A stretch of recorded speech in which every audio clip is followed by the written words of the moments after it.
Hello बच्चों, चलिए प्रश्न को पढ़ते हैं और समझते हैं। फलन y बराबर मापांक साइन x प्रत्येक x के लिए सतत है, लेकिन यह अवकलनीय नहीं है। और हमें बताना है विकल्प a, b, c और d में से किस बिंदु पर यह अवकलनीय नहीं है।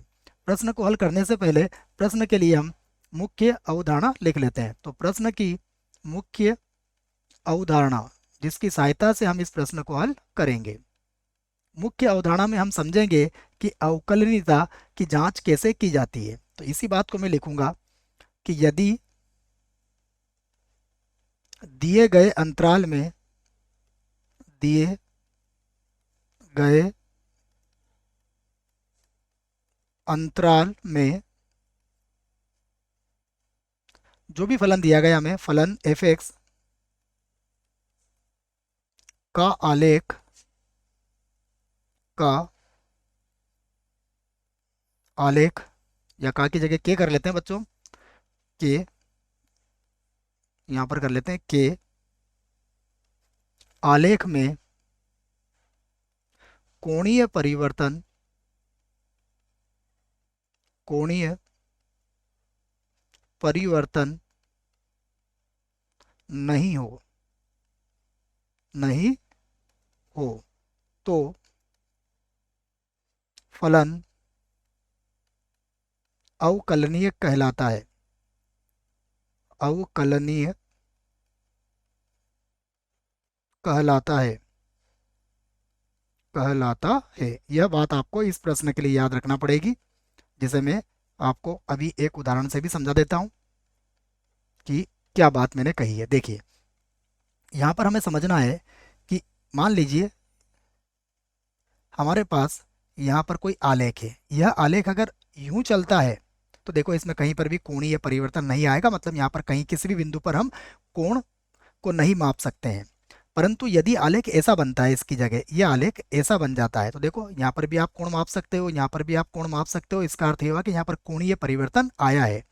तो अगर कोणीय परिवर्तन जिस बिंदु पर भी आता है, उस बिंदु पर हम कहते हैं कि फलन अवकलनीय नहीं है। तो इस बात को आपको समझना है। इसी आधार पर हम इस प्रश्न को भी हल करेंगे। अब देखिए, हमसे जो कहा गया है y बराबर मापांक साइन x, तो हम इसका ग्राफ बनाते हैं। y बराबर मापांक साइन x का आलेख। देखिए, इसका आलेख क्या होगा, किस प्रकार से बनेगा। हमें याद है इसमें y का मान सदैव धनात्मक आएगा। तो यहां से हम इसका आलेख बनाते हैं।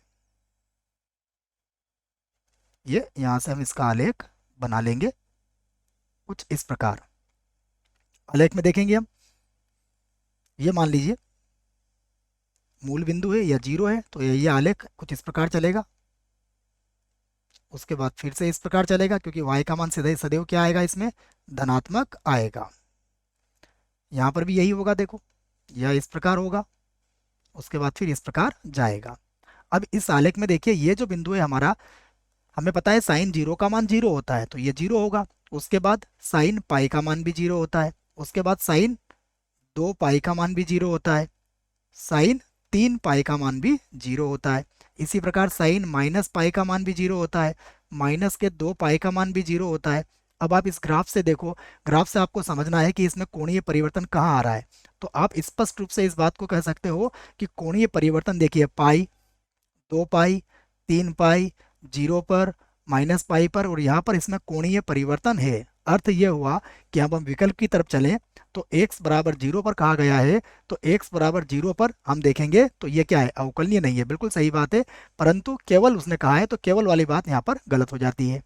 फिर कहा है केवल x बराबर पाई पर, तो आप देखोगे पाई पर भी यह अवकलनीय नहीं है, परंतु केवल कहा गया है, इसलिए यह भी गलत हो जाएगा। उसके बाद केवल x बराबर के पाई पर, और के एक पूर्णांक है। तो यहाँ पर देखिए, इस बात को अगर आप देखोगे तो ये बात क्या होगी हमारी, केवल कही गई है x बराबर के पाई पर। तो देखो यहाँ पर पाई का मान एक पाई, दो पाई, तीन पाई, सभी पाई हमारे पास यहाँ पर हो जाएंगे, और के एक पूर्णांक है। उसके बाद यहाँ पर विशेषता क्या कहा गया है, x बराबर जीरो तथा x बराबर के पाई पर। तो यह बात भी अपूर्ण सी लगती है।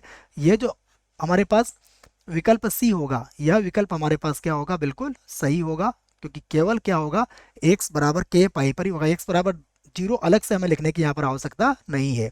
तो ये विकल्प हमारे लिए सी इसका सही उत्तर होगा। आशा करता हूँ आपको इस प्रश्न का उत्तर समझ में आया होगा। धन्यवाद।